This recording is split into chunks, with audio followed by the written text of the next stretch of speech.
নমস্কার, কেমন আছেন সবাই? আজকের আরও একটি নতুন ব্লগে আপনাদের সবাইকে অনেক স্বাগত জানাই। তো আজকে সকালটা দেখুন কত সুন্দর মিষ্টি মিষ্টি একটা সকাল। ছাদের এক পাশে দেখুন সূর্য উঠেছে আর এক পাশে একদম কুয়াশায় পুরো সাদা হয়ে আছে চারপাশটা। কিচ্ছু দেখা যাচ্ছে না, পুরো একেবারে সাদা হয়ে আছে। যাই হোক, সকালে কিন্তু বেশ ভালোই লাগছে। আর আজকে ছিল সোমবার আর এখন বাজে সকাল 7টা। আর এখন থেকে আপনাদেরকে সাথে নিয়ে আজকের ব্লগটা শুরু করছি। তো সকালবেলা ঘুম থেকে উঠেই জানলা খুলেই দেখি প্রচুর প্রচুর কুয়াশা এসছে। তাই ভাবলাম চলো একটু ছাদে গিয়ে একবার দেখে আসি চারপাশটা কেমন লাগছে। তো এসেই দেখি কি অবাক কাণ্ড, ছাদের এক সাইডে দেখছি সূর্য মামা উঁকি দিচ্ছে আর অপর সাইডটা একদম কুয়াশায় ভর্তি হয়ে আছে। চারপাশে কিচ্ছু দেখা যাচ্ছে না, একদম ছাদে দেখে আমাদের বাড়ির নিচেটাও দেখা যাচ্ছে না, এত কুয়াশা। যাই হোক, সকালবেলা কুয়াশার একটু মনোরম দৃশ্য দেখে এসে নিচেতে এসে চা বসিয়ে দিয়েছিলাম। তারপর চাটা বানিয়ে নিয়ে বাড়ির সবাই মিলে চা খাওয়া হয়ে গেল। আর চাটা খেয়ে তারপর আবার বাকি কাজে লাগা যাবে। আর এই যে শীতের সকালে এরকম এক কাপ গরম গরম চা সকালবেলায় না হলেই নয়, সবাই হয়তো প্রায় সবাই খায়। আবার কেউ কেউ যারা চা পছন্দ করে না তারা হয়তো খায় না, কিন্তু এই ঠান্ডার সময় সকালবেলা এক কাপ গরম গরম চা কিন্তু বেশ ভালো লাগে। তো তারপর বাসি কাজ যা ছিল সেগুলি সব সেরে নিয়ে চান টান করে আমি তারপর এখানে এসেছি একটু ঠাকুর পুজো করতে। তো ঠাকুরকে কিছু ফুল দিয়ে একটু প্রণাম করে তারপর একটু দুধ দেখিয়ে নেব।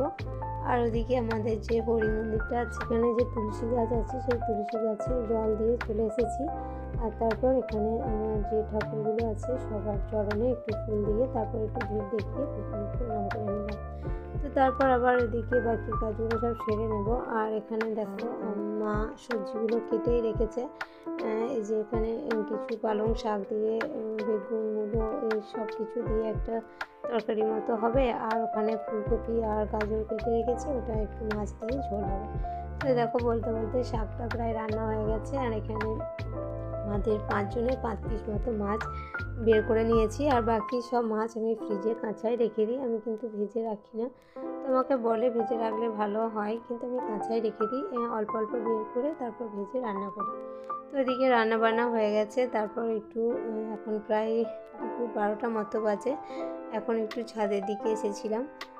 তারপর এসে একটুখানি রোদে দাঁড়িয়েছিলাম। আর এখন রোদ্দুর সারাদিন থাকলেও প্রচণ্ড ঠান্ডাও আছে। আর এই যে মাঠের ধারে বাড়ি, তাই এত হাওয়া দেয় সারাদিন যে মানে প্রচণ্ড ঠান্ডা লাগে, সোয়েটার চাদর সব কিছু নিয়েই থাকতে হয়। তো তারপর দুপুরে খাওয়া দাওয়া করে আমি এখানে একটু নিজের মুখের যত্ন নেওয়ার জন্য এসেছি। তো দেখো আমি একটা ফেস প্যাক ধরনের বাড়িতে বানিয়ে নিয়েছি। আর এটা আমি প্রত্যেক দিনই মুখে মানে অ্যাপ্লাই করি। এটা কিন্তু বেশ ভালোই রেজাল্ট দেয়। মানে আমার যেহেতু প্রচণ্ড ড্রাই স্কিন, তাই এটা মুখের মধ্যে একটু কিছুক্ষণ মাসাজ করে তারপর ধুয়ে নিলেও হবে, বা এটা মুখের মধ্যে লাগিয়ে 5-10 মিনিট রেখে দিলেও বেশ অনেক উপকার পাওয়া যায়। তো চলো আজকে ব্লগে এটুকুই, টাটা।